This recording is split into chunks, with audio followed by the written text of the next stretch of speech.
এভাবে কেউ ভালো থাকে না। তবে তার ঘর নাই, কেউ নাই, অন্যের বাড়ি সে থাকবে না।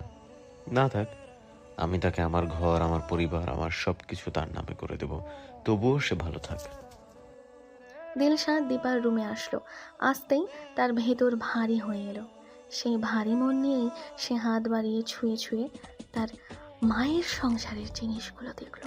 সে জানে তাদের ফ্ল্যাট ছেড়ে দেওয়া হয়েছে, তারপরে আর কাউকে কিছু জিজ্ঞেস করেনি, করতে ইচ্ছেও করেনি।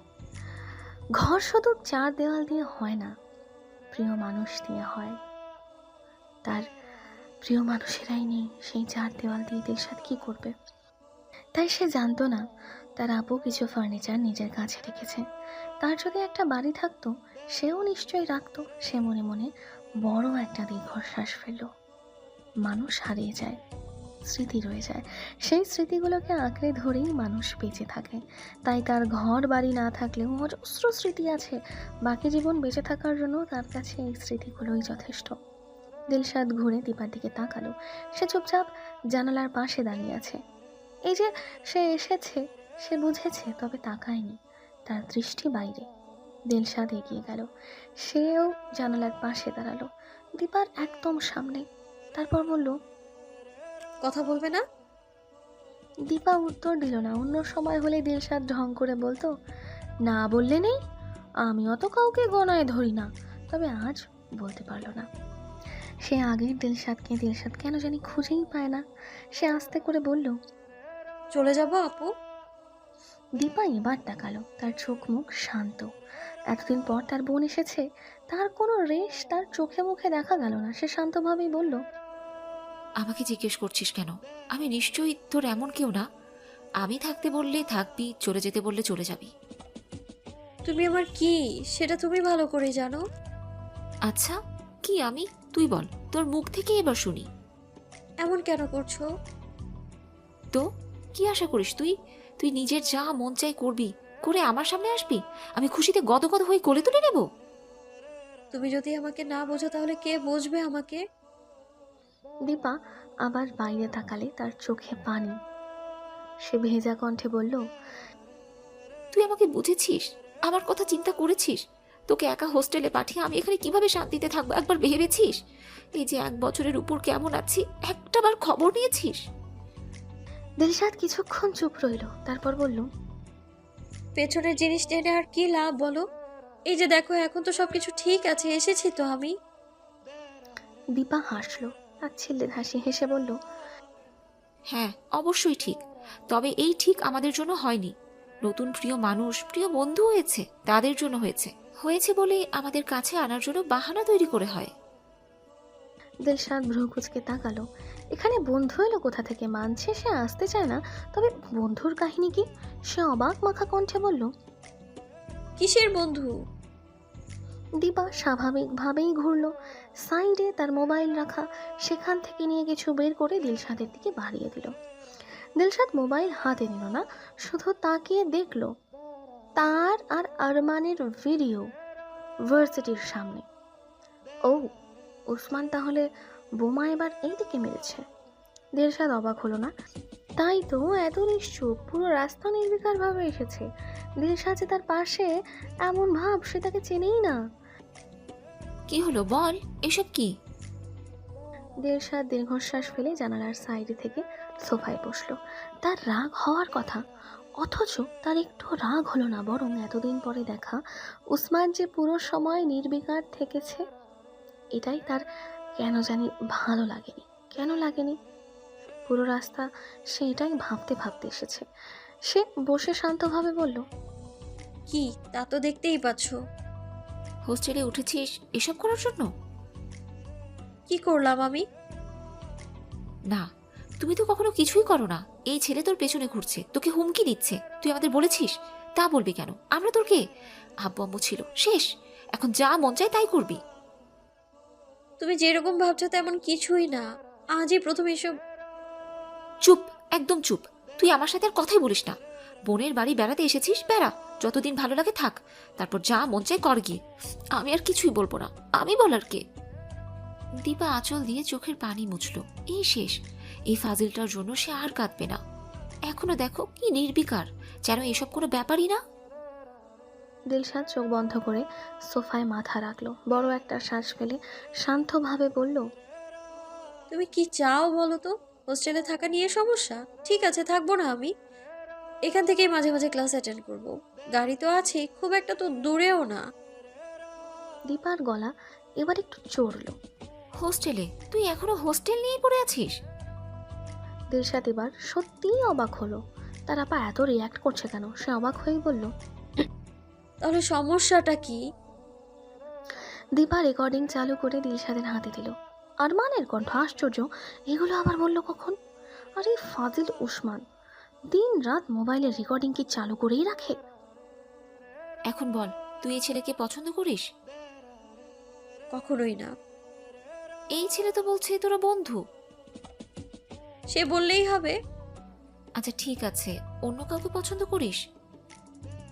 দিলশাদ কিছুক্ষণের জন্য থমকে গেল। একটা মুখ তার চোখের সামনে ভেসে উঠল, চোখ ভর্তি জল জলে পানি নিয়ে তাকে আঁকড়ে ধরে আছে। কি গভীর বিষাদ সেই চোখে। কাউকে ভালোবাসলেই বুঝি তার দুঃখে এতটা দুঃখী হওয়া যায়? কি হলো, কথা বলছিস না কেন? দিলশাদ মনে মনে একটা দীর্ঘশ্বাস ফেলে বলল, না, নেই। ভালো, এখন আমার কথা মন দিয়ে শোন। আমি তোর বিয়ে দিতে চাই। আহাদের আকিকায় খালামণিদের আসতে বলেছি। আসলেই রায়হানের সাথে তোর বিয়ের কথাবার্তা বলবো। বিয়ে হলেই খালামণিদের বাসায় থাকবি। নিয়মিত ক্লাস করার দরকার নেই, সেখান থেকে শুধু পরীক্ষাই দিবি। দিলশাদ হতভম্ব হয়ে কিছুক্ষণ বসে রইল, তারপর আস্তে করে বলল, কার সাথে কি দেবে? কার আবার? রায়হানের সাথে। ছোটবেলা থেকে চুম্বকের মতো লেগে আছিস।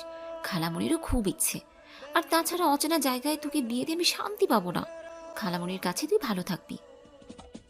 দিলশাদ কোনো রকম ঠোঁট নাড়িয়ে বলল, বিয়ে কোনো সমস্যার সমাধান না আপু। তোর কাছে নাও হতে পারে, তবে আমার কাছে সব সমস্যার সমাধান। এবার যাই হোক, আমি তোকে একা ছাড়বই না। আমি এখন বিয়ে করতে চাই না। কেন, সমস্যা কি? সমস্যা না থাকলে বিয়ে করতে হবে? তোর করতে হবে। তুমি বলেছিলে তুমি থাকতে আমাকে কেউ জোর করবে না, এখন তুমিই জোর করছো। সন্তানের ভালোর জন্য বাবা মাকে অনেক সময় কঠোর হতে হয়। এতে আমার কি ভালো? ঠিক আছে, তোর ভালো নেই, মনে কর আমার ভালো, আমার শান্তি। আমার শান্তির জন্য তুই এইটুকু করতে পারবি না? ব্ল্যাকমেল করা কেউ তোমার কাছে শিখুক। তুই শিখ, ভবিষ্যতে তোর কাছে আসবে। দিলশাদ আর কিছু বলল না, চুপ হয়ে গেল। তর্ক করতে আর তার ভালো লাগছে না। ভোতা মুখে কিছুক্ষণ দীপার দিকে নিষ্পলকে তাকিয়ে রইল। যেদের ক্ষেত্রে তাদের দু বোনের কোনো জুড়ি নেই। দিলশাদ উঠে দাঁড়ালো। আর কিছু বলার শক্তি বা ইচ্ছা কোনোটাই তার হলো না। আগের দিলশাদ থাকলে কি করতো কে জানে, তবে এই দিলশাদ দীর্ঘশ্বাস ফেলে বেরিয়ে এলো। তার মাথা ঘুরছে। অবশ্য মাথারই আর কি দোষ, প্রথমে আরমান, তারপর উসমান, এখন আবার তার আপু, আবার নাকি তার রায়হানের সাথে বিয়ে। একদিনে এত ঝটকা কিভাবেই বা সামলাবে? ধুর, এই বাড়ি তার জন্য কুফা। যখনই সে আসে ধরিয়ে বেঁধে কেউ না কেউ বিয়ের দিকে ঠেলতে থাকে। কোন দুঃখে সে এখানে মরতে এসেছে? উসমান হেসে ফেলল। অতি দুঃখে মানুষ পাগল হয়, উসমানেরও সেই অবস্থা। সে হেসে বলল, কি বললে? উমর আয়েশ করে সোফায় বসলো, বসে বলল, যা শুনছিস তাই বলছি। এত লম্বা চওড়া একটা দেবর সামনে তবু ভাবির চোখেই পড়ল না। হুম, পড়েনি। আমি তো ভেবেছি ভাবি জানে আমি দিলশাদকে পছন্দ করি। এমনকি দিলশাদের বিয়ের কথা মাথায় আসলে সর্বপ্রথম আমার কথাই আসবে। তোর ভাবি জানে। তো আমি থাকতে কোন দুঃখে ভাবি রায়হানের সাথে তার বোনকে ধরে বেঁধে বিয়ে দিতে যাচ্ছে? সব করলাম আমি, রাস্তা ক্লিয়ার করলাম আমি, আর সেই রাস্তা দিয়ে বউ নিয়ে যাবে রায়হান। আসলে তোর ভাবি রিস্ক নিতে চায়নি। সে জানে সহজে তো আর রাজি করানো যাবে না। তার মধ্যে আবার যদি তোর কথা শুনে, মানে বুঝছিস তো, প্রথমবারেই তো রাজি হয়নি। রায়হান তো তাও বন্ধু, তাদের বন্ডিং ভালো, তাই সেই দিকেই গেছে।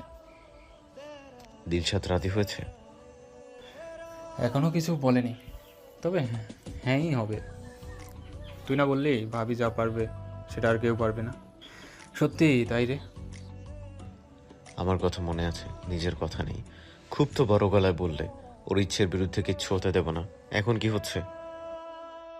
ইচ্ছের বিরুদ্ধে কোথায়? তোর ভাবি মানানোর চেষ্টা করছে, এটুকু তো বড় বোন হিসেবে করতেই পারে। হুঁ, বউয়ের কথা আসতে সুর পাল্টে যাচ্ছে। উমর ঠোঁট চেপে হাসলো, হেসে বলল, তা তো একটু যাই, বউ বলে কথা। তাছাড়া বর্তমানে দীপাই দিলশাদের একমাত্র গার্ডিয়ান, সে যা চাইবে তাই বাকি সবাই মানতে বাধ্য। উসমান আর কিছু বলল না। তার রাগ ঝরে গেল। রাগে সে টি টেবিলকে লাথি মারতে গেল। সাথে সাথে মনে পড়লো এটা দিলশাদের বাবার বাড়ির। সে দমে গেল। উমর হো হো করে হেসে উঠল, বলল, বাং, উপরে তুলে আসার মার। এই সাত সকালে শব্দ শুনে দিলশাদ এসে দেখুক তার বাবার বাড়ির ফার্নিচার রেখে তুই আস্তে আস্তে ভাঙছিস। উসমানের শরীর জ্বলে গেল। তার বড় শত্রু তো তার ভাই। সে হনহনিয়ে ঘর থেকে বেরিয়ে গেল। বেরিয়ে যাওয়ার সময় সব রাগ দরজায় দেখিয়ে গেল। এটা তো আর দিলশাদের বাবার বাড়ি না। দিলশাদের ঘুম ভেঙেছে অনেক আগেই। কাল তার মাথার 12টা বেজে গেছে। কোনো রকম কয়টা খেয়েই সে ঘুমাতে চলে এসেছিল। সে এত তাড়াতাড়ি ঘুমায় না, কিন্তু তার কালকের ক্লান্তিতে শুতেই চোখ লেগে গেছে। সে ঘুম ঘুম চোখে চিত হলো। শরীরের ক্লান্তি গেছে, কিন্তু মনের কি? তার ঘুম অনেক ভোরে ভাঙলেও আজকে আর ওঠেনি, উঠতে ইচ্ছে করেনি। অন্যরকম একটা অস্থির লাগছে। তার আপুকে কিভাবে বোঝাবে রায়হানকে সে বিয়ে করতে চায় না। সাথে সাথেই সে চিন্তায় পড়ে গেল, রায়হানকে চায় না তো কাকে চায়? তার সমস্যাটা কোথায়? বিয়ে না রায়হান? সাথে সাথে তার মনে হলো, আচ্ছা উসমান কি শোনেনি তার বিয়ের কথা? তখনই ঘর বাড়ি কেঁপে শব্দ হলো। দিলশাদ চমকে উঠল। তার মনে হলো কেউ দরজা ভেঙে ফেলছে। আশ্চর্য, এই বাড়ির মানুষ ভালো হবে কবে? সাত সকালেই ভাঙাভাঙি চেঁচামেচি সব শুরু করে। সে উঠতে যাবে, শব্দটা আসলো কোথায়? তার আগেই কেউ ঝড়ের বেগে এগিয়ে এসে তাকে চেপে ধরল। দিলশাদ হতভম্ব হয়ে গেল। তার ঘুম ঠুম ক্লান্তি মুহূর্তেই সব ছুটে গেল। সে বিস্ফোরিত চোখে হাঁ হয়ে তাকিয়ে রইল। আর সাথে সাথে প্রথম যে চিন্তাটা মাথায় আসলো তা হলো, দরজা কালকে সে লক করেনি। উসমান আর একটু ঝুঁকল, দুহাত শক্ত করে চেপে ধরল। তার রাগের আগুন নিঃশ্বাস রূপে দিলশাদের চোখে মুখে পড়তে লাগলো। সে চিবিয়ে বলল, শুনলাম বিয়ে করছো। দিলশাদ উত্তর দিতে পারল না। উত্তর দেওয়ার অবস্থায় কি আর তার আছে? তার ভেতর তো ভালোভাবেই পুরো শরীর কাঁপছে। আশ্চর্য, সব সময় এমন ঝড়ের মতো আসতে হবে কেন? উসমান আর একটু এগোলো। দিলশাদের ঠোঁটের দিকে তাকালো। গোলাপি রঙা ঠোঁট দুটো তীর তীর করে কাঁপছে। সে নিচু হলো একদম ঠোঁটের কাছাকাছি, তবে ঠোঁট ছোঁয়ালো না। তার শুধু এই ঠোঁট না, অধিকার চাই। তার সামনে এই হৃদয়হীনার পুরোটা চাই। সে চোখ বন্ধ করলো। বড় বড় কয়েকটা নিঃশ্বাস ফেলেই নিজেকে শান্ত করলো। তারপর চোখে চোখ শান্তভাবে বলল, দিলশাদ, আমি জীবনে কোনো মেয়েকে ভালোবাসিনি। তুমি প্রথম আর তুমিই শেষ। এই জীবনে যদি তোমাকে না পাই আমার জীবন বৃথা। আর কাউকে ভালোবাসতে পারবো না, আর কাউকে কাছেও টানতে পারবো না, আর বাঁচতেও পারবো না। শেষ হয়ে যাব, একদম শেষ। আমি তোমার প্রেমে দেবদাস হয়ে গেছি। আর জোর করছি না, তাই শুধু রিকোয়েস্ট করছি, আমার হয়ে যাও Dilshad, please please please. Usman ক্লান্তভাবে দিলশাদের কপালে কপাল রাখলো, চোখ বন্ধ করলো। আর কিভাবে বললে এই পাথর কন্যার মন গলবে? পায়ে ধরতে হবে? সে তাও রাজি, তবুও তার হোক। সে তো দিলশাদকে জোর করতে পারবে না। কি কষ্টের মধ্যে দিয়ে মেয়েটা গেছে, সেই কথা মনে হলেই তার ভেতর কেঁপে ওঠে। এই 1 বছর সে ইচ্ছে করেই দিলশাদের সামনে যায়নি। তার জন্য আলাদা কোনো কষ্ট বা দুশ্চিন্তা হোক সে চায়নি। সে চেয়েছে দিলশাদ ভালো থাকুক, গুছিয়ে উঠুক, সামলে উঠুক। কিন্তু ছেড়ে দিতে তো সে পারবে না। সে মহৎ না, মহাপুরুষ না। সে শেষ হয়ে যাবে, সত্যিই শেষ হয়ে যাবে। কপালে স্পর্শ পেতেই দিলশাদের সম্বিত ফিরল।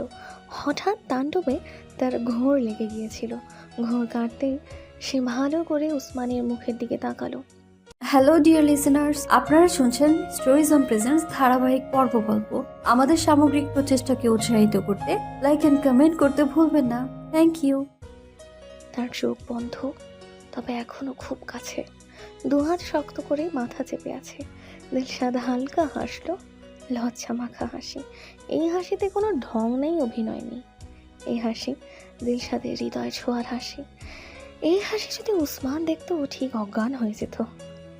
তার আপু পালিয়ে যাওয়ার পর তার বাবা মার কষ্ট দেখে সে ঠিক করেছিল সে কাউকে কখনো ভালোবাসবে না, কাউকে মন দেবে না। কি মূল্য এই ভালোবাসার? যারা তাদের এই সুন্দর পৃথিবীতে এনেছে, আদর স্নেহ ভালোবাসা দিয়ে আগলে রেখেছে, তাদের ভুলে যেতে হয়, তাদের কাছে মিথ্যে বলতে হয়। তাই তো সব সময় সে ভালোবাসার শব্দটা থেকে দূরে থেকেছে। আর আজ দেখো, সে ভালোবাসায় তাকে আষ্টে পৃষ্ঠে জড়িয়ে ধরে আছে। দিলশাদ আবারও হাসলো। অবশ্য হাসির মতো কিছু নেই। শরীরের সব শক্তি হাতের উপর ছেড়ে এই লোক বসে আছে। হাত ব্যথায় টন টন করছে। সব সময় এত জোরাজোরি চাপাচাপি কেন? ভালোভাবে কি কথা বলা যায় না? আবার চোখ বন্ধ করে বসে আসে। আরে গাধা, হাজার হলেও তো আমি মেয়ে, মানছি একটু লাজ লজ্জা কম, এ বলে কি একেবারেই নেই নাকি? নাকি এই তাল গাছ ভেবেছে এসে চেপে ধরে রিকোয়েস্ট করে বললেই আমি হাসতে হাসতে বলবো আই ডু জান? গাধার গাধা, চোখ খুল, খুললেই সব বুঝে যাবি। তা না হলে এতক্ষণ চেপে ধরে বসে আছিস, ছাল চামড়া তোর থাকতো। দিলশাদ আস্তে করে বড় একটা শ্বাস ফেলল। এই গাধার খবর নেই। তবে ওসমানের চোখের কোণে পানি দিলশাদ ঠিক খেয়াল করলো। সাথে সাথেই তার ভেতরটা কেন জানি মুচড়ে উঠল। এই লোকটা এক সাগর ভালোবাসা নিয়ে তার উত্তরের অপেক্ষায় বসে আছে। সে ফেরাবে কি করে? দিলশাদ আর এক সেকেন্ডও দেরি করলো না। মাথাটা হালকা উঁচু করলো। উঁচু করতেই ওসমানের ঠোঁটের সাথে তার ঠোঁটের হালকা একটু স্পর্শ লাগলো। লাগতেই চোখ বন্ধ করে দিলশাদ ঝট করে মুখ অন্য পাশে ঘুরিয়ে ফেললো। ওসমান ফট করে চোখ মেলল। অবিশ্বাস্য চোখে দিলশাদের দিকে তাকালো। কি হলো এখনো সে বুঝতে পারেনি। আর যখন বুঝলো, সে ফট করে দাঁড়িয়ে গেল। বিস্ময়ে ভরা চোখে দিলশাদের দিকে তাকিয়ে রইল। আর দিলশাদ চোখ মুখ খিচে বন্ধ করে লজ্জায় অন্য পাশে মুখ ঘুরিয়ে রাখলো। ইস ইস ইস। উসমান হেসে ফেলল। তার ইচ্ছে করলো এই লজ্জা রাঙা মুখটা দু হাতে তুলে চুমুতে ভরে ফেলতে, তবে খুব কষ্টে নিজেকে দমালো। সে আবারও ঝুঁকে নিচু হলো। এবার চেপে ধরলো না, শুধু কানের কাছে মুখ নিয়ে বলল, থ্যাংক ইউ এত সুন্দরভাবে হ্যাঁ বলার জন্য। এত সুন্দরভাবে হ্যাঁ বলা একমাত্র আমার দিলকে দিয়েই সম্ভব। বলেই সে ঝট করে উঠে দাঁড়ালো। সে আর এক সেকেন্ডও ব্যয় করলো না, হন হনিয়ে বেরিয়ে গেল। দীপা হামিদা বানুকে নাস্তা দিচ্ছিল। উসমান তার সামনে এসে বলল, ভাবি। দীপা উসমানের দিকে তাকালো। সব সময় পরিপাটি টিপটপ হয়ে থাকা উসমানকে আজ তার বড় এলোমেলো মনে হলো। সে চিন্তিত হয়ে বলল, কি হয়েছে? দীপা উসমানের চেয়ে বয়সে ছোট, তবু বড় ভাইয়ের বউ। সেই হিসেবেই সবসময় সম্মানের চোখেই দেখে এসেছে, কখনো চোখ তুলে তার দিকে তাকায়নি। তবে আজ তাকালো। হালকা করে দু হাতের আঙুলগুলো ধরে চেয়ারে বসালো। সেও আরেকটা চেয়ার টেনে তার সামনে বসলো। বসে কোমল সুরে বলল, ভাবি, আমি দিলশাদকে ভালোবাসি, সেও আমাকে ভালোবাসে। আমি তাকে বিয়ে করতে চাই। তুমি তার একমাত্র গার্জিয়ান, তাই তোমার কাছে আমি তোমার বোনের হাত চাইছি। তুমি কি তোমার বোনের বিয়ে এই অধমের কাছে দেবে? কথা দিচ্ছি, এক চিমটি লবণের দানা পরিমাণ কষ্ট সে আমার থেকে কখনোই পাবে না। দীপা হেসে ফেলল। হামিদা বানু লাঠি তুলে উসমানের বাহুতে বাড়ি দিয়ে বলল, ওই হারামজাদা, আমরা মরে গেছি? আমরা মরে বেড়ে থাকতে তুই হাত চাস কেন? উসমান হামিদা বানুর দিকে তাকিয়ে বলল, এত সুন্দর সময়টা নষ্ট করো না তো দাদি, একটু চুপ থাকো প্লিজ। তারপর দীপার দিকে তাকিয়ে বলল, এই হাসির অর্থ আমি কি ধরবো? উমর হাই তুলে উসমানের পাশের চেয়ারে বসলো। বসে বলল, তুই আম গাছ, জাম গাছ, কাঁঠাল গাছ, যেইটা ভালো লাগে সেটা ধর, জড়িয়ে ধরে বসে থাক। তবে আপাতত আমার বউয়ের হাত ছাড়। উসমান ঠোঁট চেপে উমরের দিকে তাকালো। আরে এভাবে তাকাচ্ছিস কেন? আমাকে তো ধন্যবাদ দেওয়া উচিত। আমি যদি সকালে তোর পেছনে আগুন না লাগাতাম তাহলে এত সুন্দরভাবে ব্লাস্ট হতি। উসমান এবার অবাক হলো। অবাক হয়ে বলল, মানে? মানে আবার কি? আমি আগেই বলছি, যদি কিছু হয় দিলশাদের ইচ্ছাই হবে। তার ইচ্ছাটা কি জানতে হবে তোর নাকি? তুই এত ঘাটতেরা, ও আরেকটা ঘাটতেরা। কি থেকে কি করবি ঠিক আছে? তাই আমাদের মাঠে নামতে হলো। দেখ, এক বলেই ছক্কা। ওসমান ফুস করে শ্বাস ফেলে বলল, রায়হানকে নিয়ে যে দিলশাদকে যা বলেছ সব এমনি? হুম, ব্রেন নিয়ে কি শুধু সেই খেলতে পারে নাকি? আমরাও পারি। ওসমান দীপার দিকে তাকালো, তাকিয়ে বলল, তুমিও? দেখো, আমার কোনো দোষ নেই। আমি যা বলেছি তা সিরিয়াস হয়ে বলেছি। আমি তোমার নামই নিতাম, তবে রায়হানের নাম নিয়ে গিট্টু পাকানোর আইডিয়াটা তোমার ভাইয়ের। ওসমান উঠে দাঁড়ালো, যেতে যেতে বলল, আমার বিয়ে থেকে তোমরা সব বাদ। হামিদা মানো ভেঙচি কাটলো, কেটে বলল, ইস, ঢং! আমার বিয়ে থেকে সব বাদ, বেশি করবি তোর বিয়ে থেকে তুই বাদ। আর শোন, খবরদার কোনো দরজার লগে তেজ দেখাইছিস তো, সকালে আমি মরতে মরতে বাঁচছি। আল্লাহ গো, এভাবে কেউ দরজা লাগায়? আমি তো ভয়ে শেষ, ভাবছি ভূমিকম্পে বুঝি সব ভাঙা চুরা পড়তাছে। দীপা হামিদা বানুর কথায় হেসে ফেলল, হেসে ওমরের দিকে তাকালো। ওমর তার দিকেই তাকিয়েছিল। দীপা হাসলে সে চোখ ফেরাতে পারে না। চোখে চোখ পড়তেই ওমর চোখ মারল। সারাদিন দিলশাদা রুম থেকে বেরোয়নি। হঠাৎ করেই দুনিয়ার লজ্জা তাকে ঘিরে ধরেছে।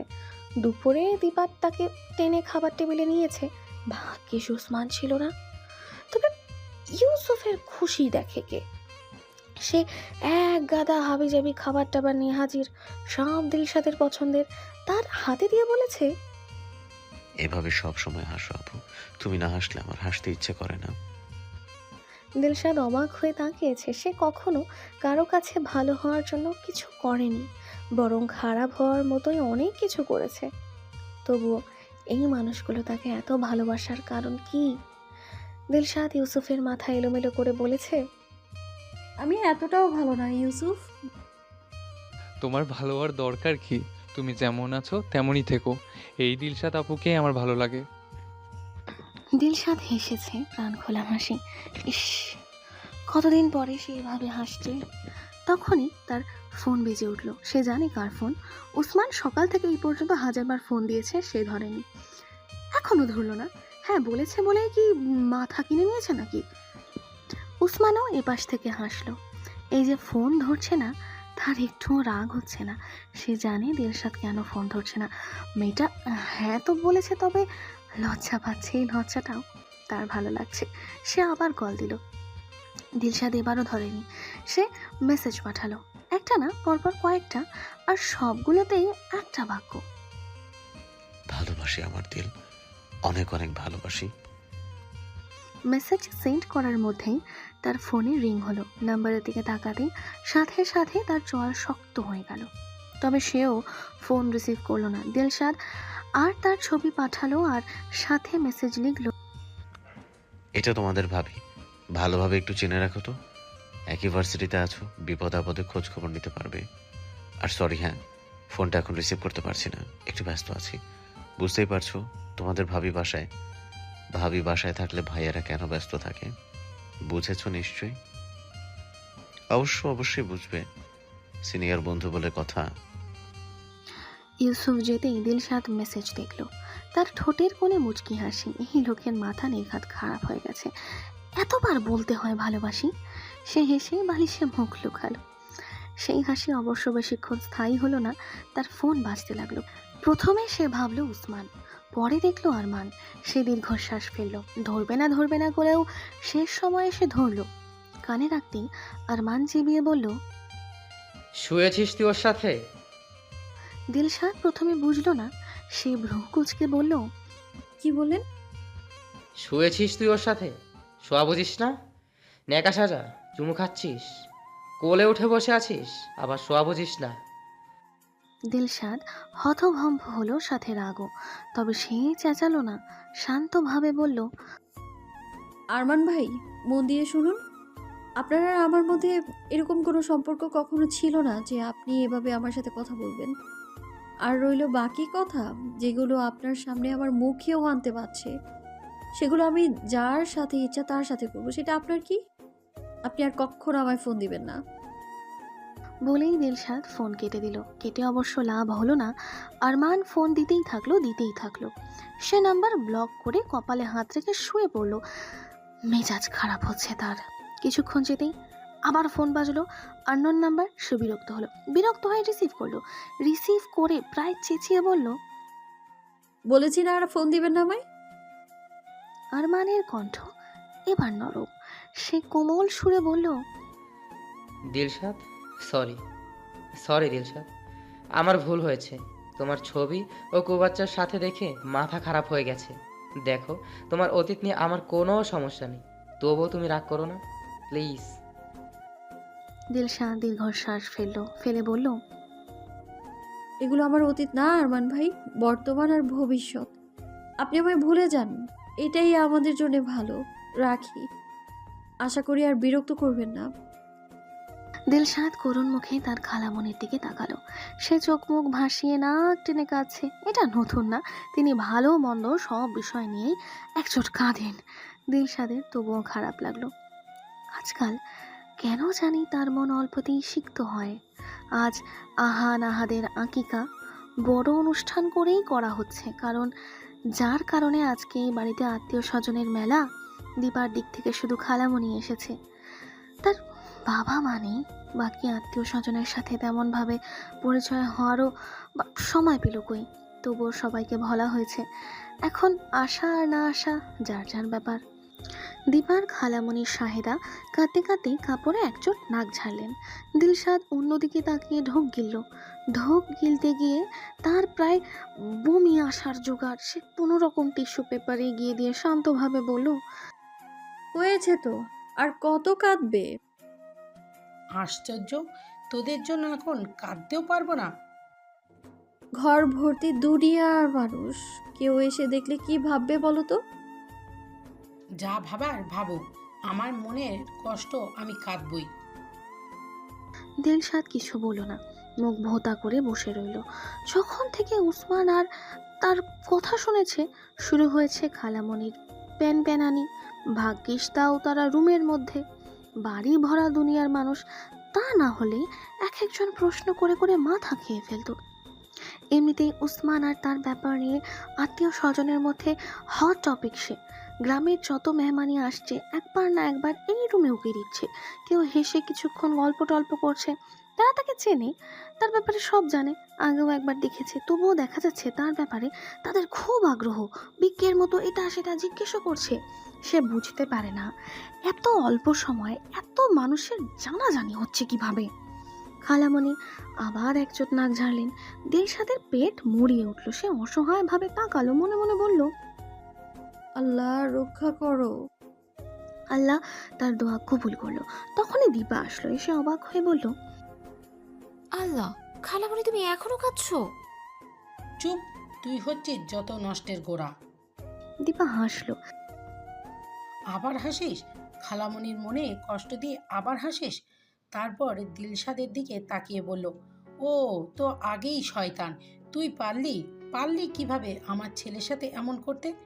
ছোটবেলা থেকে চুইংগামের মতো চুলে এঁটে রইলি, আর বড় হয়ে ফুরত। কত আশা করেছি তুই আমার ছেলের বউ হবি, এখন হচ্ছিস বোনের দেবরের। খালামণি তো এখন পর। দিলশাদ দীর্ঘশ্বাস ফেলল। দীপা শাহেদাকে সাইড থেকে জড়িয়ে ধরলো, কাঁধে মাথা রেখে বলল, কে বলেছে পর? এই যে মা নেই, তোমাকে জড়িয়ে ধরেই তো মায়ের গন্ধটা পাই। এখন তুমি যদি আমাদের না বোঝো তাহলে আমরা কোথায় যাব? এই কথায় শাহেদা আরো কেঁদে ফেললো। কেঁদে বলল, ছাড়, আর ঢং করতে হবে না। খালামণির তো একটু খবরও তো নিতে দেখি না। আমি ফোন করে করেই মরি। দুটো বোন ছিলাম আমরা, সেই বোনের স্মৃতি তোদের জন্য কতটা পড়ে তোরা বুঝিস না। দিলশাদ মলিনভাবে হাসলো। হেসে সেও এগিয়ে গেল।